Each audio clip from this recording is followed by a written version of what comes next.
ನಮಸ್ಕಾರ ಸ್ನೇಹಿತರೆ, welcome back to my YouTube channel. ಸ್ನೇಹಿತರೆ, ಇಂಡಿಯನ್ ಪೋಸ್ಟ್ GDS 2026ರಲ್ಲಿ ಫಸ್ಟ್ ಮೆರಿಟ್ ಲಿಸ್ಟಲ್ಲಿ ಯಾರ್ಯಾರು ಸೆಲೆಕ್ಟ್ ಆಗಿದ್ದೀರಾ ಅವರೆಲ್ಲರಿಗೂ ಕೂಡ ಕಂಗ್ರ್ಯಾಚುಲೇಷನ್ಸನ್ನು ಹೇಳ್ತಾ ಈ ವಿಡಿಯೋನ ಶುರು ಮಾಡೋಣ ಬನ್ನಿ. ಸ್ನೇಹಿತರೆ, ಮೆರಿಟ್ ಲಿಸ್ಟಲ್ಲಿ ಸೆಲೆಕ್ಟ್ ಆದಂಥವರು ತಮ್ಮ ಡಾಕ್ಯುಮೆಂಟ್ ವೆರಿಫಿಕೇಷನ್ಗೆ ಹೋಗುವಂಥ ಸಂದರ್ಭದಲ್ಲಿ ಪ್ರಮುಖವಾಗಿ 10 ದಾಖಲೆಗಳನ್ನು ತೆಗೆದುಕೊಂಡು ಹೋಗಬೇಕು. ಅದರಲ್ಲಿ ಮೆಡಿಕಲ್ ಸರ್ಟಿಫಿಕೇಟ್ ಕೂಡ ಒಂದು. ಮೆಡಿಕಲ್ ಸರ್ಟಿಫಿಕೇಟನ್ನು ಎಲ್ಲಿ ಮಾಡಿಸೋದು, ಹೇಗೆ ಮಾಡಿಸೋದು ಅನ್ನೋದ್ರ ಬಗ್ಗೆ ನಿಮಗೆ ಒಂದು ಕ್ಲಾರಿಟಿ ಕೊಡುವಂತಹ ವಿಡಿಯೋ ಇದಾಗಿರುತ್ತೆ.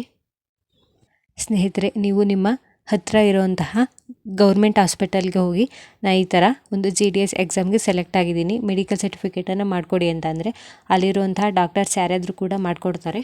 ನೀವು ಈ ಸರ್ಟಿಫಿಕೇಟನ್ನು ಮಾಡಿಸೋಕ್ಕೆ ಒಂದು ಫಾರ್ಮನ್ನು ತೆಗೆದುಕೊಂಡು ಹೋಗಬೇಕಾಗುತ್ತೆ. ಆ ಫಾರ್ಮ್ನ ಲಿಂಕ್ನು ಕೂಡ ನಾನು ಡಿಸ್ಕ್ರಿಪ್ಷನ್ನಲ್ಲಿ ಪಿನ್ ಮಾಡಿರ್ತೀನಿ. ನೀವು ಅಲ್ಲಿ ಹೋಗಿ ಆ ಲಿಂಕನ್ನು ಕ್ಲಿಕ್ ಮಾಡೋ ಮೂಲಕ ಆ ಫಾರ್ಮನ್ನು ಡೌನ್ಲೋಡ್ ಮಾಡಿಕೊಂಡು ನಿಮ್ಮ ಹತ್ತಿರ ಇರುವಂತಹ ಹಾಸ್ಪಿಟಲಲ್ಲಿ ಮೆಡಿಕಲ್ ಸರ್ಟಿಫಿಕೇಟನ್ನು ಈಸಿಯಾಗಿ ಮಾಡಿಸ್ಕೋಬಹುದು. ನೀವು ಹೋದಂಥ ಹಾಸ್ಪಿಟಲಲ್ಲಿ ನಿಮ್ಮ ಕಣ್ಣಿನ ಪರೀಕ್ಷೆ ಮತ್ತು ನಿಮಗೆ ಏನಾದರೂ ಡಿಸೀಸ್ ಇದೆಯಾ ಅನ್ನೋದ್ರ ಬಗ್ಗೆ ಈ ಥರ ಎಲ್ಲವನ್ನು ಕೂಡ ಪರೀಕ್ಷೆ ಮಾಡಿ ನಿಮಗೆ ಆ ಸರ್ಟಿಫಿಕೇಟನ್ನು ಕೊಡ್ತಾರೆ. ಆ ಸರ್ಟಿಫಿಕೇಟ್ ಮೇಲೆ ನೀವು ನಿಮ್ಮನ್ನು ಅಟೆಂಡ್ ಮಾಡಿದಂತಹ ಡಾಕ್ಟರ್ ಅವರ ಸಿಗ್ನೇಚರು ಮತ್ತು ಆ ಹಾಸ್ಪಿಟಲ್ನ ಸೀಲು ಎರಡನ್ನೂ ಕೂಡ ಕಂಪಲ್ಸರಿಯಾಗಿ ಮಾಡಿಸ್ಕೊಂಬರ್ಬೇಕು. ಮತ್ತು ಇನ್ನೊಂದು ಇಂಪಾರ್ಟೆಂಟ್ ಆಗಿರುವಂತಹ ವಿಷಯ ಏನು ಅಂತ ಅಂದರೆ, ನೀವು ಎಕ್ಸಾಮ್ಗೆ ಅಪ್ಲೈ ಮಾಡಿರುವಂತಹ ಡೇಟ್ಗೆ ಮತ್ತು ನೀವು ಮೆಡಿಕಲ್ ಸರ್ಟಿಫಿಕೇಟನ್ನು ಮಾಡಿಸಿರುವಂತಹ ಡೇಟು ಇವೆರಡೂ ಕೂಡ 1 ವರ್ಷದೊಳಗಡೆ ಇರಬೇಕು. ತುಂಬ ಹಳೆಯ ಯಾವಾಗಲೂ ಮಾಡಿಸಿರುವಂತಹ ಮೆಡಿಕಲ್ ಸರ್ಟಿಫಿಕೇಟನ್ನು ಯಾರು ಕೂಡ ತಗೊಂಡೋಗೋಕ್ಕೆ ಹೋಗಬೇಡಿ.